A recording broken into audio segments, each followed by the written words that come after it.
తెలంగాణ ఉద్యోగుల సమస్యలపై మొదటి నుంచి కూడా టీఎన్జిఓస్ సెంట్రల్ యూనియన్ ఫైట్ చేస్తుంది. అయితే విడతల వారీగా ఇప్పటికే గవర్నమెంట్ ఇటు తెలంగాణ ఎంప్లాయీస్‌కి విడతల వారీగా బకాయిలను కూడా రిలీజ్ చేస్తుంది.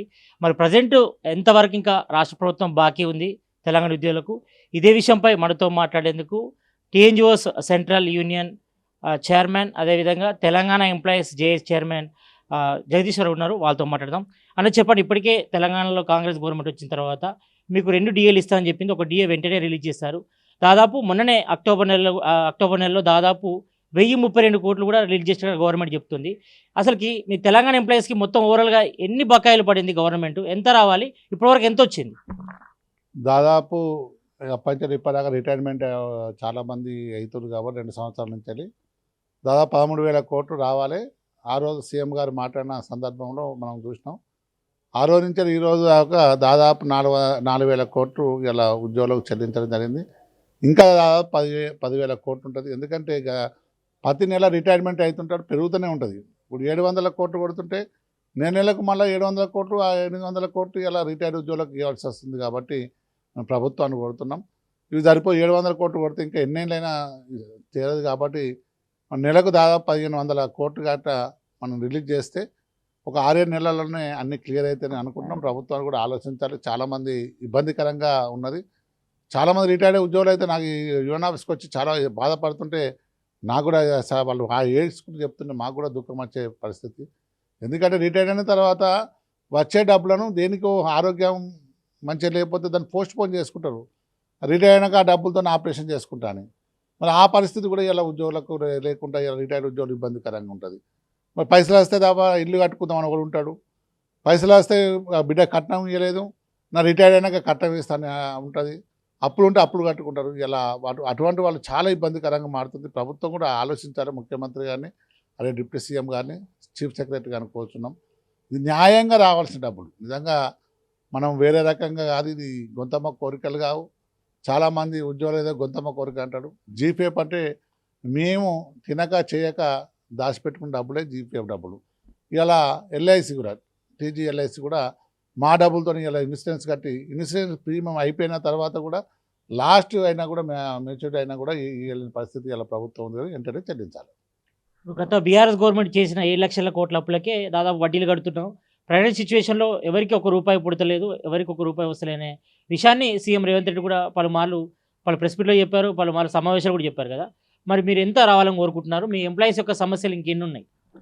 ప్రభుత్వ అప్పులు ఉంటాయి, అది కట్టుకోవాల్సిన బాధ్యత ఉంది. కానీ ప్రభుత్వాలు మళ్ళీ జీతం ఇవ్వలేని పరిస్థితి ఉండద్దు. ఎప్పుడైనా ఏ ప్రభుత్వమైనా మన ఇంట్లో పనిచేసే పనులకు కూడా డబ్బు ఇవ్వకుండా, మన డ్రైవర్కు డబ్బు ఇవ్వకుండా ఒకటి పనిచేయరు. దీన్ని మా అప్పుగా తీసుకోవద్దు. మా బాధ్యత. ఏ ప్రభుత్వమైనా వాస్తవానికి జీతాలు ఇవ్వలేని పరిస్థితుల్లో ప్రభుత్వాలు ఉంటే వేరే రాష్ట్రాలు కూడా అయ్యో జీతాలు ఇవ్వలేని పరిస్థితి ఇక్కడ ఉద్యోగులకు ఉన్నదని పెట్టుబడులు కూడా వెనుకపోయే ఛాన్సెస్ ఉంటుంది. కాబట్టి జీతాలు ఇచ్చే పరిస్థితి ప్రభుత్వాలు తీసుకురావాలి. ఇది భారం అనుకోవద్దు. మీ అందరు కదా ఇలా ఉద్యోగులు అందరిగా కొట్లాడుతున్నగా రేజింగ్ అయ్యింది. ఇలా నెంబర్ 1 రావాలంటే ఈ ఉద్యోగులే కొట్లాడాలి. ఉద్యోగులే ఇలా హక్కుల కోసం, మా హక్కుల కోసం కొట్లాడుకుంటే ప్రభుత్వ పథకాలు కూడా ముందుకు తీసుకెళ్తాం. కాబట్టి ఈ ప్రభుత్వాన్ని కోరుతున్నాం, వెంటనే మాకు వచ్చే బకాయిలు పిఆర్సీని కూడా దాదాపు 2 సంవత్సరాలు దాటిపోతుంది. దాన్ని కూడా తీసుకొచ్చి అలా 5 డిఏలు దానిలో మెర్జ్ చేసుకుంటూ అలా పిఆర్సీ కంప్లీట్ ట్రీట్మెంట్ ఇచ్చి అలా పిఆర్సీని కూడా ఇంప్లిమెంట్ చేయాలి ప్రభుత్వం. ఇప్పుడు డీఏల విషయానికి వస్తే ఒక డీఏ వచ్చింది. ఇప్పుడు ఇంకో సెకండ్ డీఏ ఎప్పుడు వస్తుందని చెప్పారు? మొత్తం 5 డీఏలు పెండింగ్లో ఉన్నాయి కదా, అందులో ఒకటి వచ్చినట్టుంది. ఇంకా 4 ఉన్నాయి. అవి ఎప్పుడు ఇస్తా అని చెప్పింది గవర్నమెంట్? ఆ రోజు మనం మాట్లాడినప్పుడు 15 డిమాండ్లలో ఇది కూడా ఒక డిమాండు. 2 డిఏలు ఇవ్వమని చెప్పాము. 4 నెలలకు ఒకటి ఇవ్వమని మనం చెప్పినాం. వాళ్ళు 6 నెలలకు ఇస్తా అన్నారు. వాస్తవానికి నెల 12 డేట్కి 6 నెలలు అయిపోతుంది. అందుకే ఎలక్షన్ గ్రామ పంచాయతీ ఉంది కాబట్టి 17వ డేట్కి ఎలక్షన్ అయిపోతుంది. ఆ 17వ డేట్ నాడే ఇమీడియట్గా మాకు డిఏని రిలీజ్ చేయాలి. దీనికి కూడా వర్తించదు. ఎందుకంటే పార్టీ బేసిస్లో ఎలక్షన్స్ ఉన్నాయి కాబట్టి అందులో మేము భాగమే, ప్రజల్లో భాగమే. కాబట్టి ఆ డిఏని కూడా విడుదల చేసేసి పిఆర్సీ రిపోర్ట్ను కూడా వెంటనే తెప్పించుకోవాల్సిందిగా ప్రభుత్వానికి వస్తుంది. ఇప్పుడు పెన్షనర్స్ సంబంధించి ఏం సమస్యలు ఉన్నాయి? ఇటు పెన్షనర్స్ కానీ లేకపోతే ఇతర రిటైర్మెంట్కి సంబంధించి బెనిఫిట్స్ కూడా మీకు రావాల్సి కూడా. రిటైర్ బెనిఫిట్స్ ఇంకెన్ని రావాలి? పెన్షనర్స్ సమస్యలు ఏమున్నాయి? చాలా ఉన్నాయి. అన్నీ ఒక మెడికల్ బిల్లు క్లియర్ చేయించినాం. వాస్తవానికి కొన్ని జీపీఎఫ్ జనవరి ఫిబ్రవరి దాకా కొన్ని జీపీఎఫ్ వచ్చినాయి. టీజీఎల్ఎస్సి కొన్ని సగం కన్నా ఎక్కువ వచ్చినాయి. ఇంకా చాలామంది బెనిఫిట్స్ ఉన్నాయి. కంపిటీషన్ ఉన్నది, గ్రాట్యుటీ ఉన్నది. ఇవన్నీ ఇవ్వాలి. ఎందుకంటే అవి జీపీఎఫ్ అంటే మా డబ్బులు కాబట్టి మొదలు ఇస్తే మళ్ళీ దానిలో కొంచెం లోన్ తీసుకున్న వాళ్ళు కూడా మళ్ళీ రీపేమెంట్ చేస్తారు. ప్రభుత్వానికి కూడా డబ్బులు వస్తాయనే ఉద్దేశంతో జీపీఎఫ్ కొట్టుకున్నాం. ఇలా గ్రాడ్యుయేటీ కమ్యూటేషన్ ఇవన్నీ ఇవ్వాల్సిన బాధ్యత ఉంది. ఇంకా దాదాపు 10,000 చిల్లర పైచీలకు ఇలా వాస్తవానికి డ్యూ ఉన్నది ప్రభుత్వం. దాన్ని వెంటనే చేసి ఇలా నిజంగా రిటైర్డ్ అయిన ఉద్యోగులను చూస్తుంటే బాధాకరంగా ఉంది వాస్తవం. మరి ప్రభుత్వం కూడా తెలుసు నిజంగా ప్రభుత్వ ఉద్యోగులు వాళ్ళు సేవ చేసి ఇలా మనం చెప్తున్నాం, ఇంత సేవ చేసిన వాళ్ళకు మనం గౌరవపదంగా అసలు రిటైర్డ్ అయిన తర్వాత ఆ ఆఫీసరే తన వాహనం మీద తీసుకుపోయి ఇంటికాడ దించి బెనిఫిట్ ఇచ్చే సంస్కృతి నాడుండే. ఇలా రిటైర్డ్ అవుతుందంటే వాడిని రావని పైసలు రావని బెంకతో దాదాపు చనిపోయే వాళ్ళు మస్తు మంది ఉన్నారు. ఇప్పటికే దాదాపు 27 మంది రిటైర్డ్ ఎంప్లాయీస్ చనిపోయిన వాళ్ళు ఉన్నారు. కొందరైతే ఇంట్లోకెళ్ళి ఆపల బాధ భరించలేక పారిపోయిన వాళ్ళు ఉన్నారు. మరి ప్రభుత్వానికి చెప్తున్నాం, ఇది న్యాయమైనది. ఇలా సమస్య మా ఉద్యోగుల సమస్య. ఉద్యోగుల అన్ని హక్కులను ఇలా వాస్తవానికి ఎన్నో ఉన్నాయి, సమస్యలు ఉన్నాయి. ఫస్ట్ అయితే ఆర్థికంగా ఎదుగుతున్నాయి కదా. ఇలా మేము ఆఫీస్కి రావాలంటే మాకున్న ఆర్థికంగా వెసులుబాటు ఉంటేనే వస్తాం. ఇలా సరెండర్ లీవ్ వస్తాను, 3 సరెండర్ లీవ్లు ఒక్కొక్కరి బాకీ ఉన్నది. ఫెస్టివల్ అడ్వాన్స్ పండగ కంటే పెట్టుకుంటాం. నిజంగా అది దారుణమైన పరిస్థితి. ఫెస్టివల్ అడ్వాన్స్ అంటే మా పండగ ముందు తీసుకుంటాం, అడ్వాన్స్ తీసుకుంటాం. అది పండగ అయిపోయినా కూడా ఇలా వచ్చే పరిస్థితి లేవు. అంటే ఎటువంటి పరిస్థితుల్లో ప్రభుత్వాలు ఉన్నాయి కాబట్టి ఆలోచించాలి, ప్రభుత్వం కూడా ఆలోచించాలి. ఉద్యోగుల జీతభత్యాలు, రిటైర్ ఉన్న ఉద్యోగుల బచ్చా వచ్చే అమౌంట్ కూడా అది భారంగా అనుకోకుండా ప్రభుత్వాలు వెంటనే చర్య తీసుకొని ఈ 5-6 నెలలను మొత్తం క్లియర్ చేసే బాధ్యత ప్రభుత్వం తీసుకోవాలి. మన ముఖ్యమంత్రి గారికి ఎన్నోసార్లు చెప్పినాం, డిప్యూటీ సీఎం గారికి చెప్పినాం, అలాగే దీనికి సంబంధించిన మంత్రులను కూడా చెప్తున్నాం. మేము కోరేది ఒకటే, మీరు ఎంత పని చెప్తే అంత పని చేయడానికి రెడీ ఉన్నాం. ఇలా ప్రభుత్వంలో కూడా జీవోలు తీసుకొస్తే ఇంప్లిమెంట్ చేసే బాధ్యత మా ఉద్యోగులే తీసుకుంటున్నాం. ఎంత కష్టపడి ఎలక్షన్ చేసేది కూడా మా ఉద్యోగులే. కావున ఇవన్నీ సమస్యలను ఇలా మీకు ఆదాయాలు సమకూర్చేది మాదే. ఆదాయ వనరులు మేమే తీసుకొస్తున్నాం, అన్ని రకాలు తీసుకొస్తున్నా కూడా ఇలా ఉద్యోగులకు రాని పరిస్థితి. ఇలా చాలామంది నిజంగా బాధకరంగా ఉన్నాయి. నేను చెప్పాలని నాకు మాట్లాడేస్తలేవు. రోజు ఇక్కడ నేను సీట్ మీద కూర్చోవాలంటే చాలామంది ఇలా వచ్చి ఏడ్చుకుంటూ పోకుంటూ వాళ్ళ హాస్పిటల్ బిల్స్ కూడా చూపించుకుంటూ ఏడ్చుకుంటూ పోతే బాధ అనిపిస్తుంది. వాస్తవానికి ప్రభుత్వం కూడా ఆలోచించాలి. కొన్ని వాస్తవానికి ఎమర్జెన్సీ బిల్స్ అయితే కొన్ని కొట్టగలుగుతాం, ఎంతమంది కొట్టగలుగుతాం. ఇక వచ్చి చాలామంది రానోళ్ళు ఎంతమంది ఉన్నారు, బెడ్ సిక్ అయి ఉన్న వాళ్ళు ఉన్నారు. ప్రభుత్వాన్ని కోరుచున్నాం. మరి ఇలా ఉద్యోగులుగా మేము తెలంగాణ ఉద్యోగులు వెనకట నెంబర్ 1 ఉండేది. మరి ఇలా పరిస్థితి ఏమైందంటే తెలంగాణ ఉద్యోగులు అంటేనే ఇలా మొత్తం 5 డిఏలు బాకీ ఉన్న ఏకైక రాష్ట్రం మన తెలంగాణ రాష్ట్రం. మళ్ళీ మన పక్క 4 డిఏలు ఉన్నారు. ఏపీను ఇది 5 డిఏలు మనకుంటే 4 డిఏలు వాళ్ళకు ఉన్నాయి. కాకపోతే మనకు 5% మన ఐఆర్ ఇచ్చేది కాబట్టి కొంచెం వాళ్ళకి కలిసి వస్తుంది. ప్రభుత్వాన్ని కూడా కోరుతున్నాం ఇమ్మీడియట్లీగా.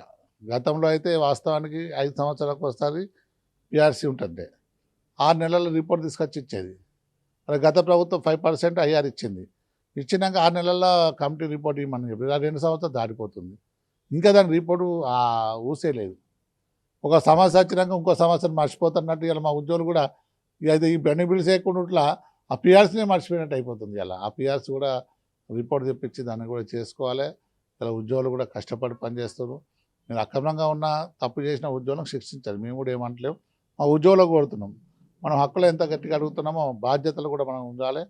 వచ్చే ప్రజలకు కూడా మనం సేవ చేసుకుంటూ ఇంకా ప్రజల్లో మంచి మా భావన ఇలా ప్రభుత్వ ఉద్యోగంగా కలిగేటట్టు మనం చేయాలని చేసిన కనువిప్పు ప్రభుత్వాన్ని కూడా కలిగి మన సమస్యలన్నీ పరిష్కరించాలని కోరుతున్నాం.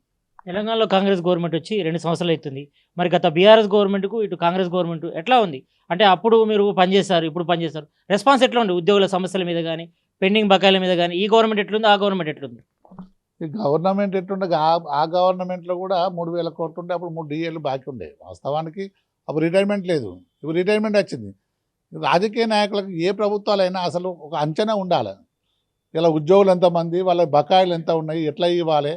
గతంలో ఎప్పుడు లేదు అసలు. వాస్తవానికి ఆ గవర్నమెంట్లో కూడా 18వ డేట్ వరకు జీతాలు వచ్చే పరిస్థితి. అంతకుముందు అయితే నిజంగా మేము లాస్ట్ వర్కింగ్ డే రోజు జీతం తీసుకునేది. ఇలా ఫస్ట్ వచ్చిందంటే మా జీతం అంతా అని చెప్పేసి దేవుని దగ్గర డబ్బులు పెట్టుకొని, ఇప్పుడంటే అకౌంట్లో పడుతున్నాయి కాబట్టి అప్పుడు డబ్బులు తీసుకొని దేవుని దగ్గర పెట్టుకి అందరికీ పాల బిల్లు వాళ్ళకి ఇచ్చేది. ఇలా వాస్తవానికి గవర్నమెంట్ ఉద్యోగి అంటే కూడా ఎవరైనా బాకీ ఇచ్చే పరిస్థితి లేదు. వీనికి టైం కూడా జీతాలు రావనే ఉద్దేశం ఉన్నది. మరి ఇలా ప్రస్తుతాలు వస్తున్నాయి, కొన్ని శాఖలలో రాస్తలేవు. కానీ దాదాపు 90% 80% ఫస్ట్ జీతం వచ్చిన ఆ జీతాలు కూడా వాస్తవానికి చెప్తుంటే మీ ప్రభుత్వ ఉద్యోగులకు ఫస్ట్ అదే జీతం ఇస్తున్నామని గొప్ప చెప్పుకునే రోజులు వచ్చేసినాయి. అంటే అది ఎంత దారుణం అంటే ఎటువంటి పరిస్థితికి వచ్చినామంటే ఇలా ఉద్యోగి కూడా ఫస్ట్ జీతం ఇచ్చుకుని అది కూడా గొప్ప చెప్పుకునే రోజు వచ్చేసాం. మనం గత ప్రభుత్వంలో అట్లా చేసిరు కాబట్టి ఇలా వాళ్ళు చెప్పుకుంటారు. మరి ఇలా జీతం ఇవ్వడం అనేది మ్యాండేటరీ. కష్టపడి పనిచేసిన ఒకరికైనా జీతం ఇవ్వాలి. ఇలా ప్రభుత్వాలు మంచిగా మనుగడ సాధించుతున్నాయి, మంచి పేరు వచ్చినాయి అంటే ఇలా ప్రభుత్వ ఉద్యోగులు పనిచేస్తూనే వస్తాయి. మీ ప్రభుత్వాన్ని కూడా కోరుతున్నా, ముఖ్యమంత్రి గారిని, డిప్యూటీ సీఎం గారిని, సిఎస్ గారిని ఒకసారి మా గురించి ఆలోచించండి. ఇలా ఉద్యోగుల పరిస్థితి ఆలోచించండి. ఒక 5% 2% మంచిగా ఉంటారు ఉద్యోగులు. అందరికి ఇట్లే ఉండాలంటే తప్పు. చాలామంది మెయింటెనెన్స్ చేయలేక చనిపోతుంటారు.